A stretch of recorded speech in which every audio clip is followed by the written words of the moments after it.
The Alchemist by Paulo Coelho, Part 2. "That's strange," said the boy, as he tried once again to read the burial scene that began the book. "I've been trying for 2 years to read this book, and I never get past these first few pages." Even without a king to provide an interruption, he was unable to concentrate. He still had some doubts about the decision he had made, but he was able to understand one thing. Making a decision was only the beginning of things. When someone makes a decision, he is really diving into a strong current that will carry him to places he had never dreamed of when he first made the decision. "When I decided to seek out my treasure, I never imagined that I'd wind up working in a crystal shop," he thought. "And joining this caravan may have been my decision, but where it goes is going to be a mystery to me." Nearby was the Englishman, reading a book. He seemed unfriendly and had looked irritated when the boy had entered. They might even have become friends, but the Englishman closed off the conversation. The boy closed his book. He felt that he didn't want to do anything that might make him look like the Englishman. He took Urim and Thummim from his pocket and began playing with them. The stranger shouted, "Urim and Thummim!" In a flash, the boy put them back in his pocket. "They're not for sale," he said. "They're not worth much," the Englishman answered.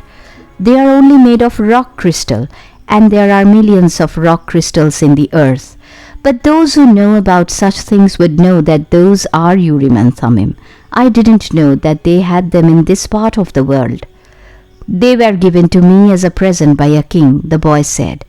The stranger didn't answer. Instead, he put his hand in his pocket and took out 2 stones that were the same as the boy's. "Did you say a king?" he asked. "I guess you don't believe that a king would talk to someone like me, a shepherd," he said, wanting to end the conversation. "Not at all. It was shepherds who were first to recognize a king that the rest of the world refused to acknowledge. So it's not surprising that kings would talk to shepherds." And he went on, fearing that the boy wouldn't understand what he was talking about. "It's in the Bible, the same book that taught me about Urim and Thummim. These stones were the only form of divination permitted by God. The priests carried them in a golden breastplate." The boy was suddenly happy to be there at the warehouse. "Maybe this is an omen," said the Englishman half aloud. "Who told you about omens?" The boy's interest was increasing by the moment. "Everything in life is an omen," said the Englishman, now closing the journal he was reading. "There is a universal language understood by everybody but already forgotten. I'm in search of that universal language, among other things. That's why I'm here. I have to find a man who knows that universal language." An alchemist. The conversation was interrupted by the warehouse boss. "You are in luck, you two," the fat Arab said. "There's a caravan leaving today for Al-Fayoum." "But I'm going to Egypt," the boy said. "Al-Fayoum is in Egypt," said the Arab. "What kind of Arab are you?" "That's a good luck omen," the Englishman said after the fat Arab had gone out. "If I could, I'd write a huge encyclopedia just about the words luck and coincidence. It's with those words that the universal language is written." He told the boy it was no coincidence that he had met him with Urim and Thummim in his hand, and he asked the boy if he too were in search of the alchemist. "I'm looking for a treasure," said the boy, and he immediately regretted having said it. But the Englishman appeared not to attach any importance to it. "In a way, so am I," he said. "I don't even know what alchemy is," the boy was saying when the warehouse boss called to them to come outside. "I'm the leader of the caravan," said a dark-eyed bearded man. "I hold the power of life and death for every person I take with me. The desert is a capricious lady, and sometimes she drives men crazy." There were almost 200 people gathered there, and 400 animals, camels, horses, mules, and fowl. In the crowd were women, children, and a number of men with swords at their belts and rifles slung on their shoulders. The Englishman had several suitcases filled with books. There was a babble of noise, and the leader had to repeat himself several times for everyone to understand what he was saying. There are a lot of different people here, and each has his own God. But the only God I serve is Allah, and in His name I swear that I will do everything possible once again to win out over the desert. But I want each and every one of you to swear by the God you believe in that you will follow my orders no matter what. In the desert, disobedience means death. There was a murmur from the crowd. Each was swearing quietly to his or her own God. The boy swore to Jesus Christ. The Englishman said nothing, and the murmur lasted longer than a simple vow would have. The people were also praying to heaven for protection. A long note was sounded on a bugle, and everyone mounted up. The boy and the Englishman had bought camels and climbed uncertainly onto their backs. The boy felt sorry for the Englishman's camel, loaded down as he was with the cases of books. "There's no such thing as coincidence," said the Englishman, picking up the conversation where it had been interrupted in the warehouse. "I'm here because a friend of mine heard of an Arab who—" But the caravan began to move, and it was impossible to hear what the Englishman was saying. The boy knew what he was about to describe, though.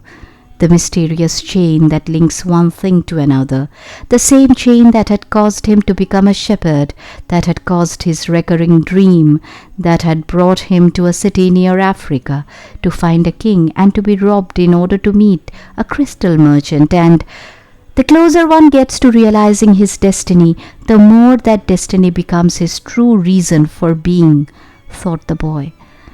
The caravan moved toward the east. It travelled during the morning, halted when the sun was at its strongest, and resumed late in the afternoon. The boy spoke very little with the Englishman, who spent most of his time with his books.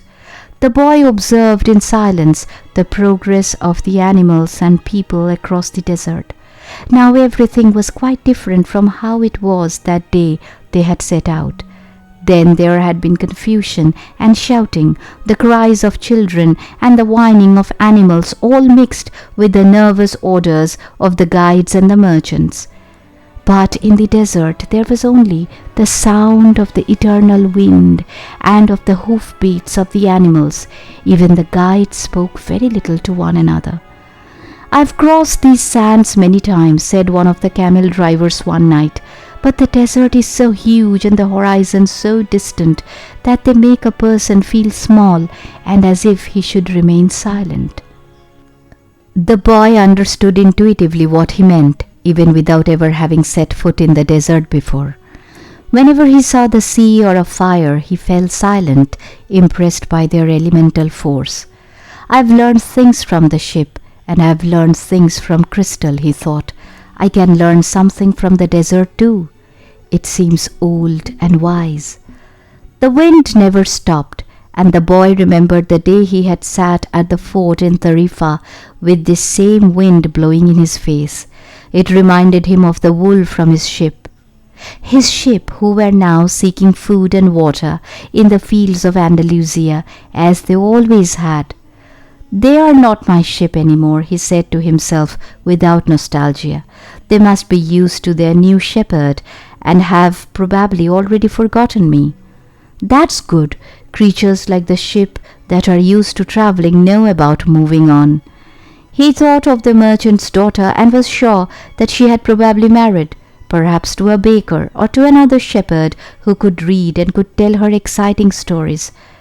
After all, he probably wasn't the only one. But he was excited at his intuitive understanding of the camel driver's comment. Maybe he was also learning the universal language that deals with the past and the present of all people. Hunches, his mother used to call them. The boy was beginning to understand that intuition is really a sudden immersion of the soul into the universal current of life, where the histories of all people are connected and we are able to know everything because it's all written there. "Maktab," the boy said, remembering the crystal merchant. The desert was all sand in some stretches and rocky in others. When the caravan was blocked by a boulder, it had to go around it. If there was a large rocky area, they had to make a major detour. If the sand was too fine for the animals' hooves, they sought a way where the sand was more substantial. In some places, the ground was covered with the salt of dried-up lakes. The animals balked at such places, and the camel drivers were forced to dismount and unburden their charges. The drivers carried the freight themselves over such treacherous footing and then reloaded the camels. If a guide were to fall ill or die, the camel drivers would draw lots and appoint a new one. But all this happened for one basic reason. No matter how many detours and adjustments it made, the caravan moved toward the same compass point. Once obstacles were overcome, it returned to its course, sighting on a star that indicated the location of the oasis. When the people saw that star shining in the morning sky, they knew they were on the right course toward water, palm trees, shelter, and other people. It was only the Englishman who was unaware of all this. He was for the most part immersed in reading his books. The boy, too, had his book, and he had tried to read it during the first few days of the journey, but he found it much more interesting to observe the caravan and listen to the wind. As soon as he had learned to know his camel better and to establish a relationship with him, he threw the book away. Although the boy had developed a superstition that each time he opened the book he would learn something important, he decided it was an unnecessary burden. He became friendly with the camel driver who travelled alongside him. At night, as they sat around the fire, the boy related to the driver his adventures as a shepherd. During one of these conversations, the driver told of his own life. "I used to live near Al-Kairum," he said. "I had my orchard, my children, and a life that would change not at all until I died. One year, when the crop was the best ever, we all went to Mecca, and I satisfied the only unmet obligation in my life. I could die happily, and that made me feel good. One day the earth began to tremble, and the Nile overflowed its banks. It was something that I thought could happen only to others, never to me. My neighbors feared they would lose all their olive trees in the flood, and my wife was afraid that we would lose our children. I thought that everything I owned would be destroyed. The land was ruined, and I had to find some other way to earn a living. So now I am a camel driver, but that disaster taught me to understand the word of Allah. People need not fear the unknown if they are capable of achieving what they need and want. We are afraid of losing what we have, whether it's our life or our possessions and property. But this fear evaporates when we understand that our life stories and the history of the world were written by the same hand. Sometimes their caravan met with another. One always had something that the other needed, as if everything were indeed written by one hand. As they sat around the fire, the camel drivers exchanged information about windstorms and told stories about the desert. At other times, mysterious hooded men would appear. They were Bedouins who did surveillance along the caravan route. They provided warnings about thieves and barbarian tribes. They came in silence and departed the same way, dressed in black garments that showed only their eyes. One night a camel driver came to the fire where the Englishman and the boy were sitting. "There are rumors of tribal wars," he told them. The three fell silent. The boy noted that there was a sense of fear in the air, even though no one said anything. Once again he was experiencing the language without words, the universal language. The Englishman asked if they were in danger. "Once you get into the desert, there's no going back," said the camel driver. "And when you can't go back, you have to worry only about the best way of moving forward. The rest is up to Allah, including the danger." And he concluded by saying the mysterious word, "Maktab." "You should pay more attention to the caravan," the boy said to the Englishman after the camel driver had left. "We make a lot of detours, but we are always heading for the same destination." "And you ought to read more about the world," answered the Englishman. "Books are like caravans in that respect." The immense collection of people and animals began to travel faster. The days had always been silent, but now even the nights, when the travelers were accustomed to talking around the fires, had also become quiet. And one day the leader of the caravan made the decision that the fires should no longer be lighted, so as not to attract attention to the caravan. The travelers adopted the practice of arranging the animals in a circle at night, sleeping together in the center as protection against the nocturnal cold, and the leader posted armed sentinels at the fringes of the group. The Englishman was unable to sleep one night. He called to the boy, and they took a walk along the dunes surrounding the encampment. There was a full moon, and the boy told the Englishman the story of his life. The Englishman was fascinated with the part about the progress achieved at the crystal shop after the boy began working there. "That's the principle that governs all things," he said. "In alchemy, it's called the soul of the world. When you want something with all your heart, that's when you are closest to the soul of the world. It's always a positive force." He also said that this was not just a human gift, that everything on the face of the earth had a soul, whether mineral, vegetable or animal, or even just a simple thought. Everything on earth is being continuously transformed because the earth is alive and it has a soul. We are part of that soul, so we rarely recognize that it is working for us. But in the crystal shop, you probably realized that even the glasses were collaborating in your success. The boy thought about that for a while as he looked at the moon and the bleached sands. "I have watched the caravan as it crossed the desert," he said. "The caravan and the desert speak the same language, and it's for that reason that the desert allows the crossing. It's going to test the caravan's every step to see if it's in time, and if it is, we will make it to the oasis.